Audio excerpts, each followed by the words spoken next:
দেখো এই সিম্পলিফিকেশনের যে কোয়েশ্চেনগুলি, ঠিক আছে, দ্য প্রোডাক্ট অফ 277 অ্যান্ড 323, এটা যদি সেই ছোটবেলার মতো করে গুণ করতে যাও সেটা কিন্তু মোটামুটি 3 থেকে 4 মিনিট টাইম লেগেই যাবে। তো এটার শর্টকাট কিভাবে করবে? শর্টকাট করার কয়েকটা প্রসেস আছে, কয়েকটা রুলস আছে। যেমন ধরো একটা মেথড আমি বলছি। প্রথমত আমরা কি করব, ইউনিট ডিজিটে যে নাম্বার দুটো আছে সেই নাম্বার দুটোর মাল্টিপ্লিকেশন করব। তাহলে 7 ইন্টু 3, সেটা করলে কি হয় 21। লাস্টের ইউনিট ডিজিটে কি আছে 1। তো যদি অপশানে একটাই মাত্র ইউনিট ডিজিটে 1 থাকতো তাহলে সেটাই আনসার হতো। একের বেশি যখন থাকবে তখন কিন্তু এই প্রসেস চলবে না। তখন কি করবে? তখন করতে হবে যেটা, সেটা হচ্ছে ডিজিট সাম মেথড। দেখবে ধরো 277 আছে আর 323 আছে, এখানের প্রত্যেকটা নাম্বারে যোগ করব, এখানের প্রত্যেকটা নাম্বারে যোগ করব। কিন্তু যেটা করব, যখন 9 চলে আসবে যোগ করে তখন সেটাকে ক্যান্সেল আউট করে দেবো। ধরো 2 আর 7 9, তো এটাকে ক্যান্সেল আউট করে দিলাম, পড়ে থাকলো 7।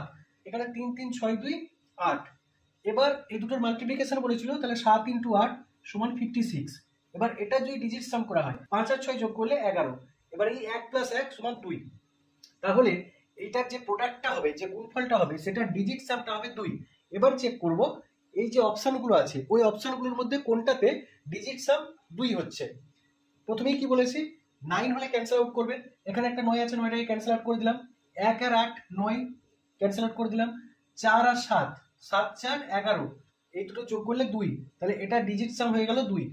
ঠিক আছে, নেক্সট 8 1 9, ক্যান্সেল আউট হয়ে গেল। আচ্ছা 8 4 12, 12 7 19, 19 যদি হয় তাহলে 9 প্লাস 1 10, তাহলে এটা ডিজিট সাম হয়ে গেল 1। এরপর 9 cancel out, 9 cancel out, 1 8 cancel out, বাকি থাকলো 3, এটা ডিজিট সাম হয়ে গেল 3। 9 ক্যান্সেল আউট, 7 2, 9 ক্যান্সেল আউট, এটা 3, তাহলে এটারও ডিজিট সাম হয়ে গেল 3। তাহলে ডিজিট সাম যেটা ছিল 2, অপশন একটাতেই আছে, সেটা হচ্ছে অপশন এ। তাহলে সঠিক আনসার হয়ে গেল এ। এরপর যদি এরকম হতো যে অপশনে আরো একটা ডিজিট সাম 2 হচ্ছে, তখন কি করতে?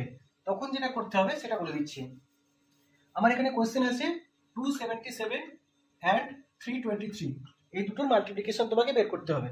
277টাকে আমি কি লিখতে পারি, 300 মাইনাস 23, আর 323কে লিখতে পারি 300 প্লাস 23, তাই তো? এবার দেখো a minus B A plus B, কি ফর্মুলা জানি, a plus B into A minus B, সেটা হচ্ছে a স্কোয়ার মাইনাস বি স্কোয়ারের ফর্মুলা। তাহলে 300 স্কোয়ার মাইনাস 23 স্কোয়ার, তাহলে এটা হয়ে গেল 90,000 মাইনাস 23 স্কোয়ার সমান কত, 529। এরপর এটা করলে 9 কে 10, 2 একে 3, 7 5 একে 6, 4 9 8, 89471 আসছিল। দেখো 89471।